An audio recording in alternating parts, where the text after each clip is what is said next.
when it was the Whitmer Senior Center? Yes.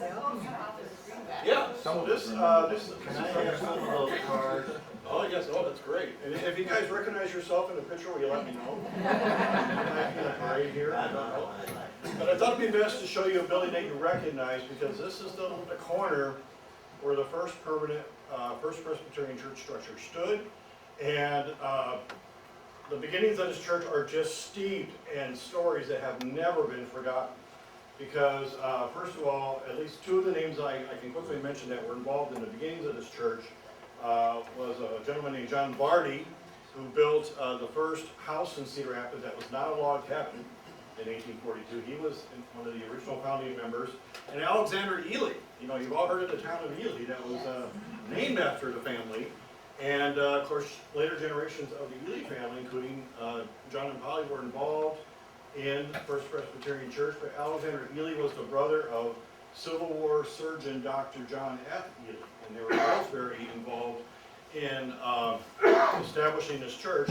And in the earliest days of Cedar Rapids history, in order to build up the spiritual community of Cedar Rapids and the education with the school system, lots that were not developed yet. And of course, this is 3rd Street. This is 2nd Avenue in front. This is at the corner of 3rd Street. The way they were able to help facilitate getting church structure started in the 1850s was that if they would just choose a corner, like First Presbyterian, say, you know what, I think we want this corner, and they would make the lot available at no charge to get your church built. And so they looked at 3rd Street, even though they were having their initial services out of the school building on 5th Street, because they thought, you know, 3rd Street is a little closer to town in 1851, so because more people are living down by the river or on 2nd Street, what we call 2nd Street today, because you got to remember in 1851, downtown Cedar Rapids buildings was probably comprised of 1/2 block of commercial storefronts, and that's about it. And they were way down on 1st Street by 1st Avenue. So this is all a residential neighborhood when First Presbyterian first built here. And I'll meet with the history book we have here, of course. I know you've all heard about this. There's a little tiny building here. This is what it looked like. This is the First Presbyterian Church building. On this corner, this little tiny building. And initially, it was a struggling story because this congregation wanted to build a nice brick church building in 1850. And they raised the enormous sum in 1850 of $400. $400 to build a brick building of this size.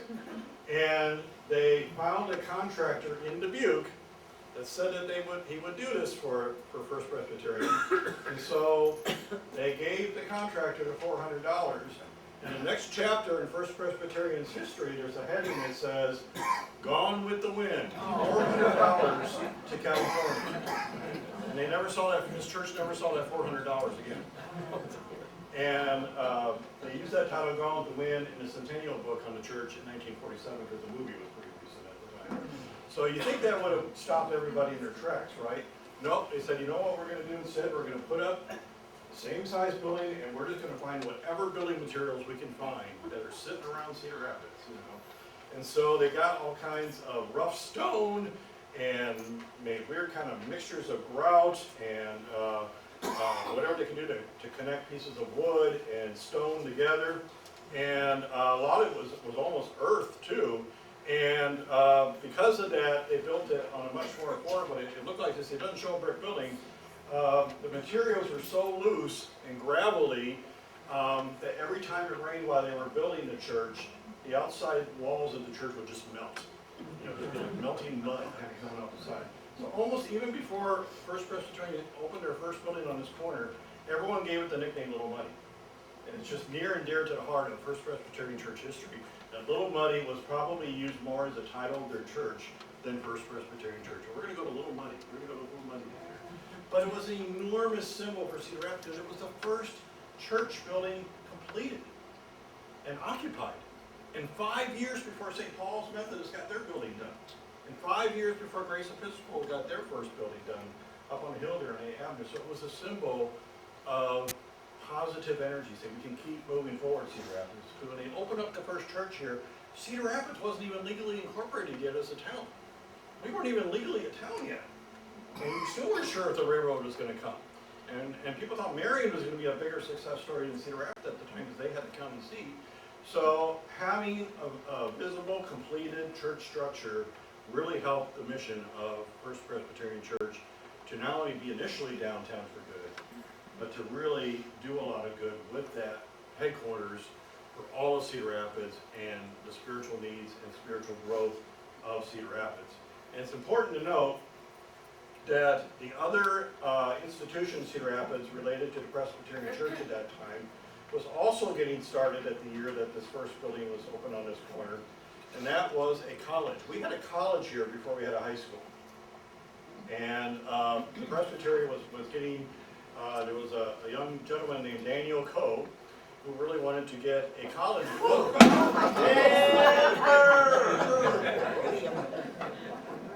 oh, that one lady. Oh. That's the spirit of John Barton. Everybody okay? I didn't see these batteries here before, so wow. You're gonna remember this talk, that's for sure. What's that? Very, very dramatic. That was the breaking point. That was the breaking point right there. So the reason why I'm mentioning the college development is that once they got this building built, then they obviously started thinking about a bigger location, a more permanent location. So they knew by this time that the railroad was going to eventually, development would happen, and once they did, the materials could be available to bring into Cedar Rapids by rail to build a much more substantial building, because they had already seen it happen east of here, in Illinois, and other states to the east. So with the college kind of gaining momentum, they were doing the original co-college classes in Daniel Coe's home, and other kinds of places and so forth. So they were looking for a site too.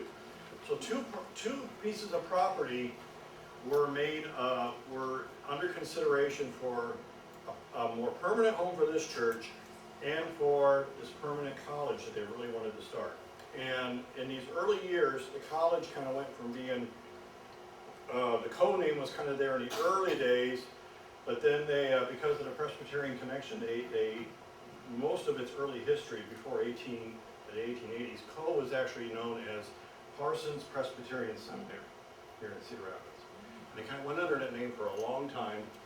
And so the church and the college was waiting for, when the Civil War was over, both the church and the college had built up enough momentum and funds that in the years after the Civil War, before 1870, they were both ready to build. And so the college gave the courtesy of letting the church decide where they wanted to be. One site was right where we are right now. And they thought, well, we have a lot that's available at what's now 5th Street and 3rd Avenue. A lot of people in the community were really concerned about someone coming way out here on 3rd Avenue and 5th Street. And in the 1860s, Cedar Rapids development, the earliest development to the east that was the strongest was actually up on the hill on what's now A Avenue, and then there used to be a B Avenue and a C Avenue up there, because there was some early industry along the lake, like the Magnus Brewery and other kinds of things. You remember, there's no Quaker Oats yet. And so, up on the hill, and that was very suitable. That made Grace Episcopal happy because there was a lot more development going on there. But by the time you get to 3rd Avenue, there really wasn't much of anything east of 5th Street along what's now 3rd Avenue. So people thought it was risky to even consider that site. Another site was a farm way out in the country, at what today would be 12th Street and 1st Avenue. And they thought, well, First Presbyterian, do you want to be way out in the country and really take a chance that maybe the city will go to 12th Street someday? Or do you want to have the spot down by the city square that has been established? Because by this time the railroad track had been routed through Cedar Rapids. They put it on 4th Street. And I'm telling you, that was a big problem for St. Paul's Methodist. Do you know where St. Paul's Methodist put their very first building? Right where later on there was a train station and now the parking ramp on the train tracks. St. Paul's Methodist had their first building facing what's now the train track. Even though the train track wasn't there originally, but within the first couple, like a few years after St. Paul's put up their first building, they had the main railroad line for Cedar Rapids going right in front of their front door. And First Presbyterian was saying like, well, we don't want that. We don't want to be right by the train track. That's not good. But we can go a block east of the train track over here on 5th Street on this lot that's being made available for us to develop on. And so they took a chance. They they believed what the other community leaders at the time, like George Green and Nicholas Brown, Thomas Sinclair hadn't quite come to town yet, but they were very optimistic along with them that, everything's in place now. We got the railroad development in place. Once we get into the 1870s, of course, there were a couple of hiccups with some financial panics in the early 1870s, but Cedar Rapids was ready to go on a huge roll of development getting towards 1867 and 1868. And so this church made a decision, you know what, I think we'll locate right down by the square. And then that's when Coe College said, okay, we're going out to the farm. We're going out to the farm. And as a result, the same year that this church building was built, 1867 through 1869, they were building this building for the first campus building for Coe College. So this is Old Main, some of you might recognize it. It used to stand, it was torn down 51 years ago in 1972. And it stood right where the Dallas Fine Arts Theater is now, at that location. But when this was built, it had the Parsons Presbyterian Seminary name on the top. And so, but you can imagine if this church had made a different decision to go out here, and Coe College would have been here. So that would have been a very different looking Cedar Rapids. So since this, that was a really critical decision making on where to go. But again, kind of that idea of downtown for good, being important in the community. Already earlier with Little Muddy down on 2nd Avenue and 3rd Street, First Presbyterian had been a trendsetter, not just a trendsetter, but a permanent. They encouraged other churches to think about locating on 3rd Street first. And I'll show you a map of that in just a moment about who they were and where they were. And then they did the same thing when the church came out here to 5th Street. They were the first ones to ever show up this far east of the downtown area. And First Presbyterian knew that you couldn't ask for a more highly visible location. Do you remember the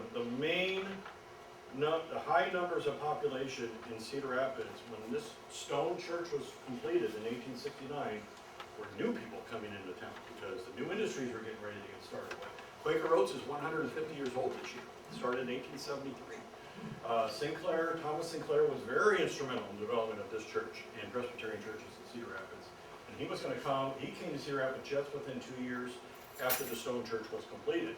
And so all of these community leaders who were involved with First Presbyterian knew that that's a great location because every passenger train, if people come to Cedar Rapids for the first time, what are they going to see when they come by the square? They're going to see this church. And they're going to be inspired by this church. And they're going to be impressed by this church.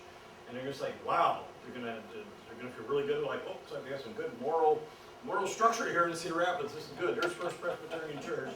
And it was a real symbol of a very strong community because, again, this was the first of the really major church edifices built in Cedar Rapids. And it inspired these 4 more major structures along 5th Street here as well. So the official opening of this building was February of 1869. And then they had to get rid of when we're looking at the Whitmer Senior Center building there, Little Muddy was only used for a few more years. And this is where I have to dispel some urban legends about Little Muddy here because over time, people have gotten this idea that, this was originally built as a post office and federal courthouse building for Cedar Rapids.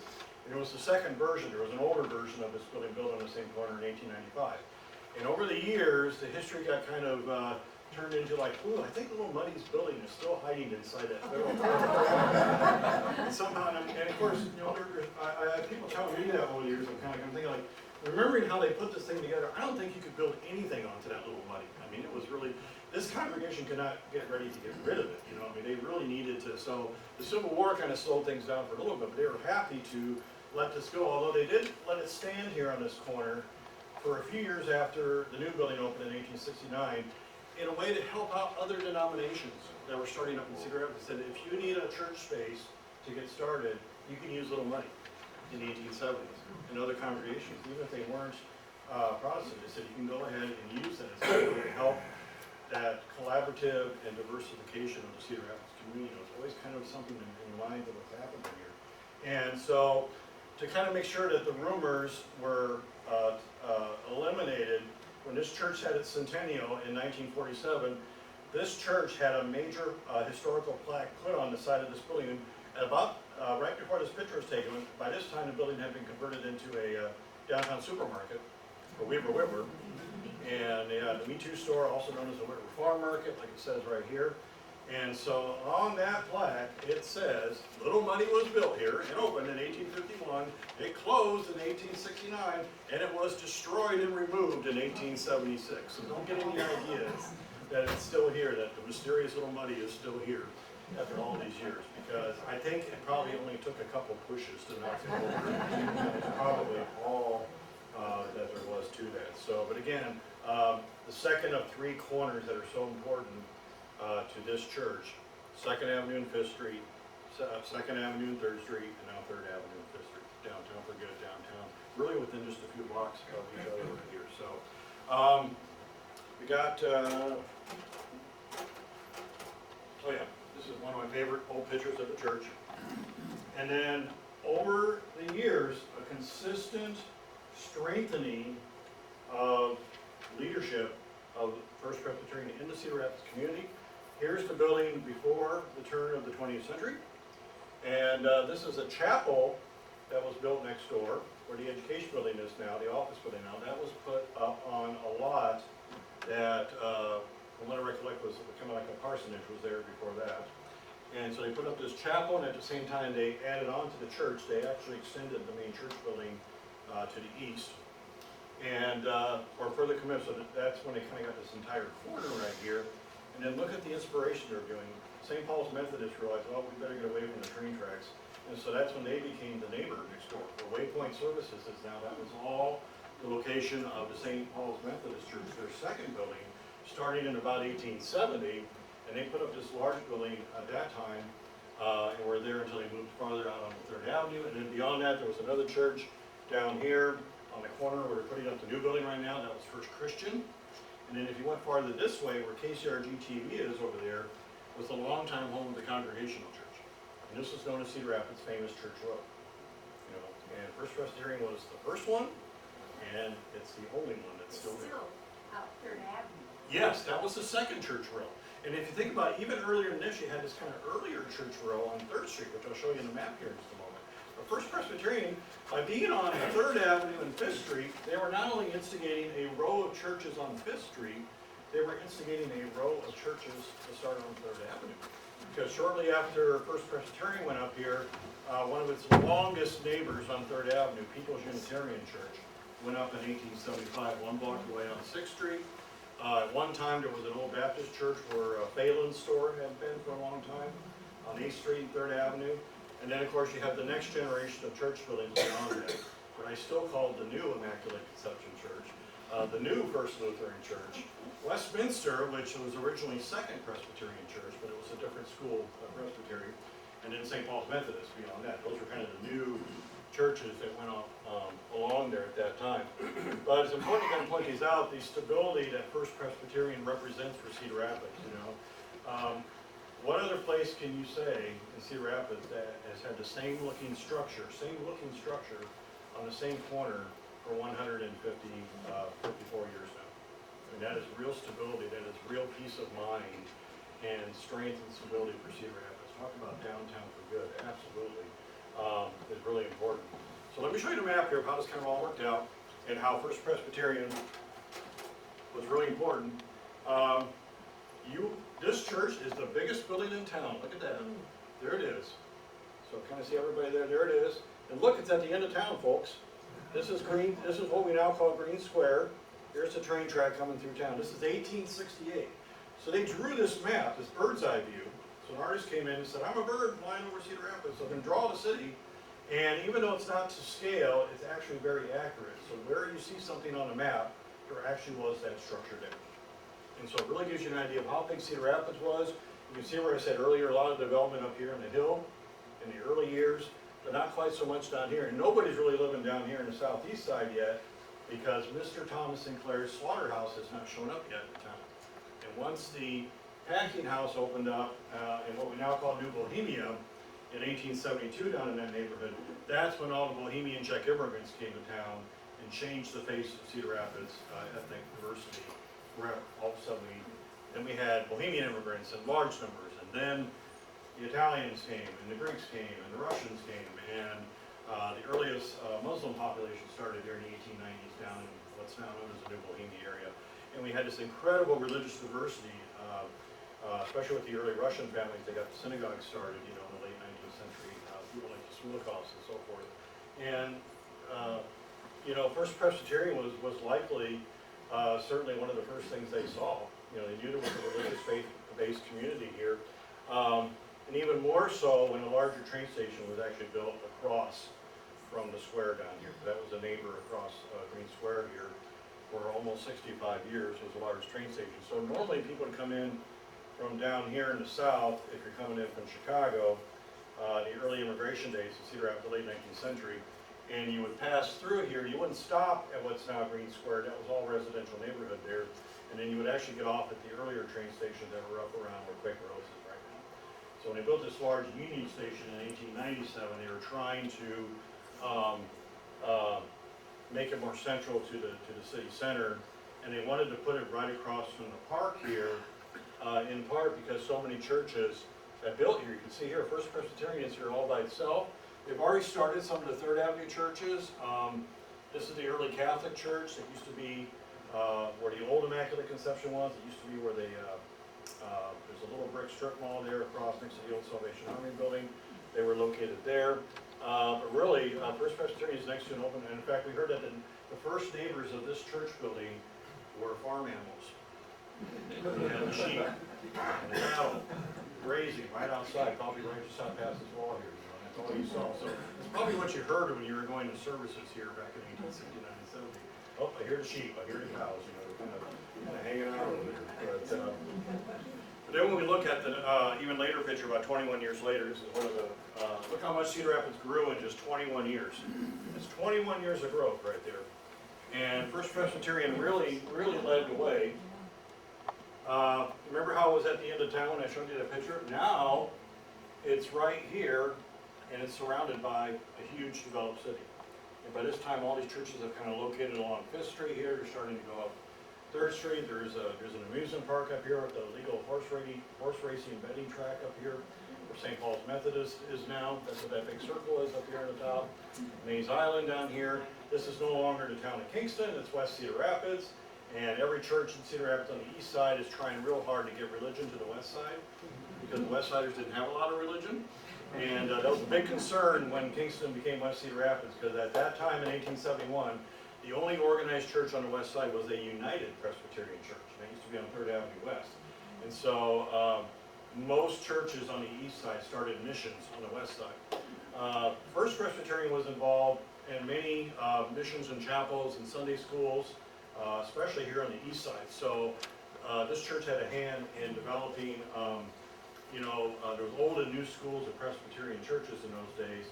So even though there was a second Presbyterian church, it was not of the same Presbyterian school as this one. And so they opted to change their name to Westminster, just to kind of further disconnect that association, any association with this church, when they moved out to 3rd Avenue and 14th Street. But then there was a 3rd Presbyterian church and a 4th Presbyterian church at one time.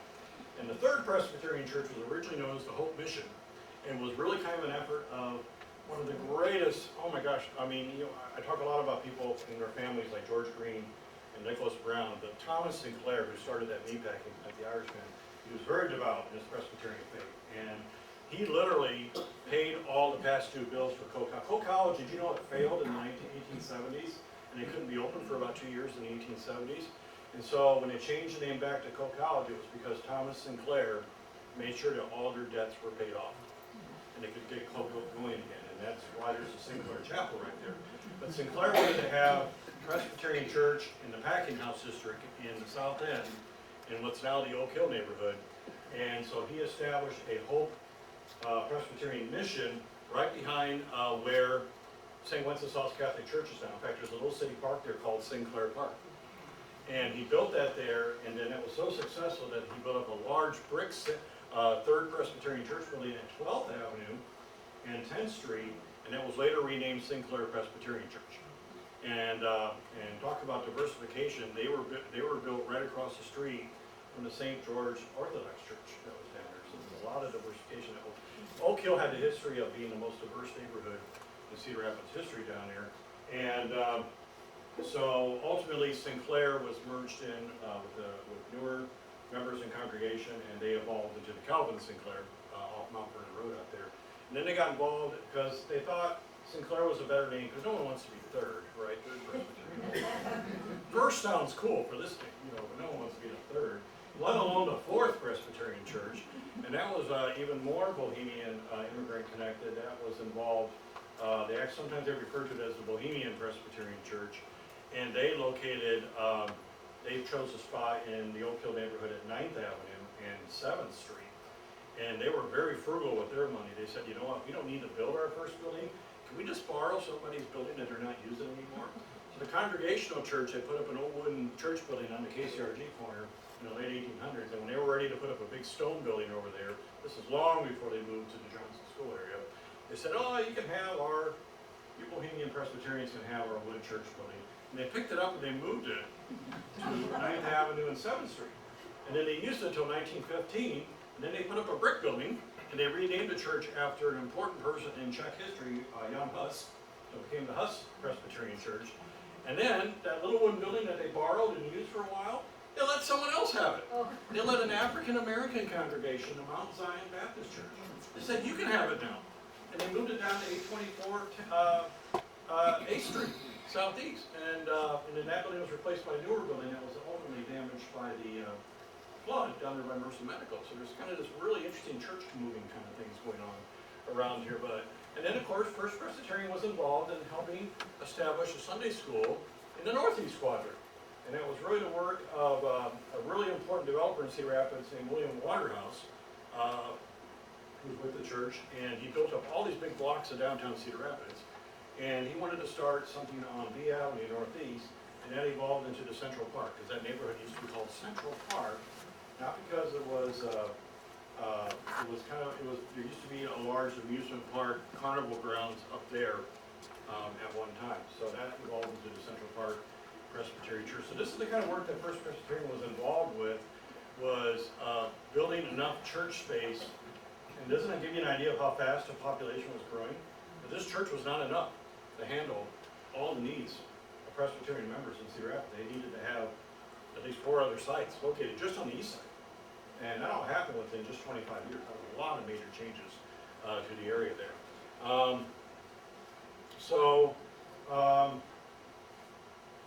And then, at the wrap up here, a couple critical development points with First Presbyterian. You think that would be enough, but there was always challenges to what happened. And what really changed for First Presbyterian was shortly after the train station was built, when they built the Union Station, and can I jump ahead to a picture of the train station so you guys can see what it looks like here again? I want to show you a couple of quick, for years and years, here we are at Green Square, the YWCA building's over on the right. But for years we've had the library building as a neighbor, the Gazette, Old Washington High School, and that later became the Legion, the American Legion Hall and Bowling Alley, and then the train station. So until 1961, when you left Sunday morning services, this is what you saw out the front door. You saw this right across the square. And the church was certainly supportive of this because it really increased the membership, because the whole Green Square, they renamed it Green Square in 1906, was really to impress not just visitors who wanted to live here, but people who wanted to start a business here, add to the employment base, build up more factories, bring in more workers. And so with your passenger train stopping at Green Square, look what you get to look at. You get a whole message about what Cedar Rapids is in the early 1900s. I see 4 churches lined up over there. This is wonderful. I've got a great religious community here. Look at the big high school right there, right in front of my eyes. Just huge emphasis on education here, public education. I see the public library sitting right there. Oh my gosh, there's a great public library right here. You bet I'm going to stay in Cedar Rapids. You bet I'm going to build a new company. You bet I'm going to just really make this a great city. But of course, it also had the effect of really making the downtown even bigger. And the congestion got bigger. And as early as 110 years ago, there was a lot of discussion about all these old churches, especially on 5th Street. Maybe it's time to leave the downtown area. Maybe you shouldn't be downtown for good anymore. Maybe it's time to leave. And a lot of them did. All of the neighbors on Fifth Street left between 1913 and 1930. St. Paul's, as you know, went way out, built a round church out there at 3rd Avenue and 14th Street, way out in the suburbs, 3rd Avenue and 14th Street. First Christian moved farther down 3rd Avenue. First Congregational went over to the Johnston School area. And there was a lot of pressure. People were saying maybe First Presbyterian, maybe it's time for them to leave. You know, because it's all so busy and bustling, but they felt that, no, we need to be in the heart of the community. This is where everybody can see us. This is where we can do so much good in Cedar Rapids. And their reaction was, oh, let's replace our 1886 chapel and put up a brand new education building in 1917. And that's what they did. So they made a very permanent investment in saying, we're not going anywhere. So as early as 1920, once again, First Presbyterian was the only church down here on Fifth Street, just like they had been in the very beginning. So that consistency of commitment to this location and in the downtown center. And then the challenges came again when we got to the 1960s. After the train station was planned to be torn down in the summer of 1961, guess what year you built your new education building? 1961. Because again, a lot of churches are saying, oh, get out of the downtown area, all the neighborhoods are being torn down, or all the neighborhood members are leaving. And it's consistent commitment, and then of course, all the other challenges that come along when we had the flood. You know, the flood didn't affect us building as much as other neighbors around here, but coming back from the flood, coming back from the duration, supporting the changes of Green Square. You know, it's nice to know there's always been a public library nearby. We had like a little brief 23-year period when it was down there on First Street, but it's nice to see the library as a neighbor to First Presbyterian Church. I'm getting close to the end of my time. Does anyone have any questions? I'm going to hang around the church for a while, so if you guys need to see me, I'll have specific questions, but I want to make sure I don't go over my time. Just kind of get you an idea that this is a really, I just feel so warm and fuzzy when I think about it. So being a member of this community and the Coe community, I have a very different history of Samuel Coe, in that he was a New Yorker who just gave $2,000 to buy the land, and that if the person who began the school was the first pastor here. Yes. So Daniel Coe's name went away from the college. That's why it went away so early, because there was no, and I'm still a little, I think there was some money from his estate later on, because there was real reasons why, they didn't bring the Coe name back until almost the early 1880s. And people had gotten used to the Parsons. And I know the Parsons thing got more famous with Fairfield, Iowa, what's now the Maharshi University. That was kind of a Parsons Presbyterian college down there. Was it the same Parsons? My understanding was that the name was transferred down there, or the name went from Cedar Rapids too. So I don't know if there's a legality with the Parsons name too. I heard there was an issue with that. The name changed several times. The name changed several times, yeah, and so forth. So the Coe Collegiate Institute was kind of what they settled on. And I've heard different stories about Coe. It's just a short name. It's easy to remember. You know, it does have, and you know, we do know that he did live here for a short time. In his home, we're talking really early 1850s, because there was another town square called Whittam Park, where Interstate 380 comes through Cedar Rapids now. And the documented history of Coe College shows him having a home on the north end of Fifth Street between B Avenue and C Avenue, and he would use his private home for early classroom space. You know, that's a good question, because you're right, the name is just not consistent. In fact, they could have easily called it St. Clair College, you know, when you think about, but Mr. St. Clair, my understanding, was pretty modest about that. He didn't really have, but he had so many things for me.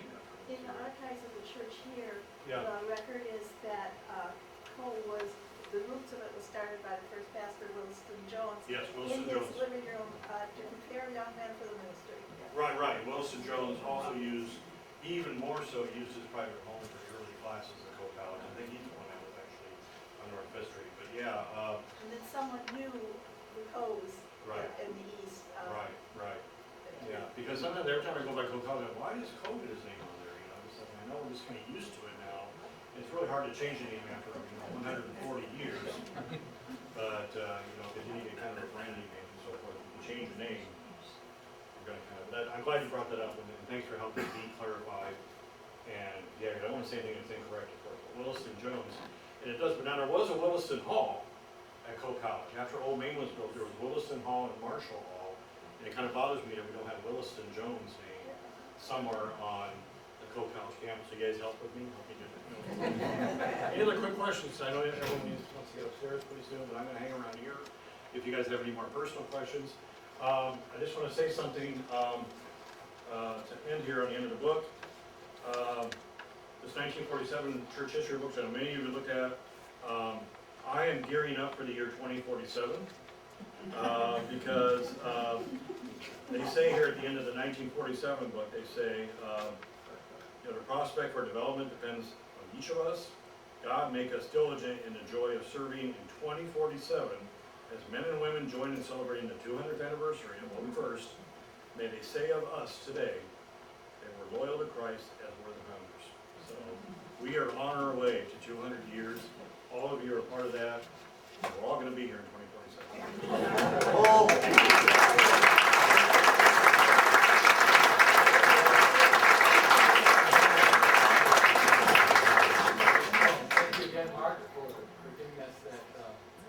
Very quick trip through history, even faster than Mr. Peabody's machine. And, Thank you, Sherman. so we start a new series next Sunday on needs in our society, and Wendy Dunn, Emeritus Professor of Psychology at Coe College, will be our speaker then, so we hope to see as many of you back here as can make it on that Sunday. Again, thank you very much, Mark, for being here for questions. Again, our service starts upstairs at 10 a.m. Thank you again.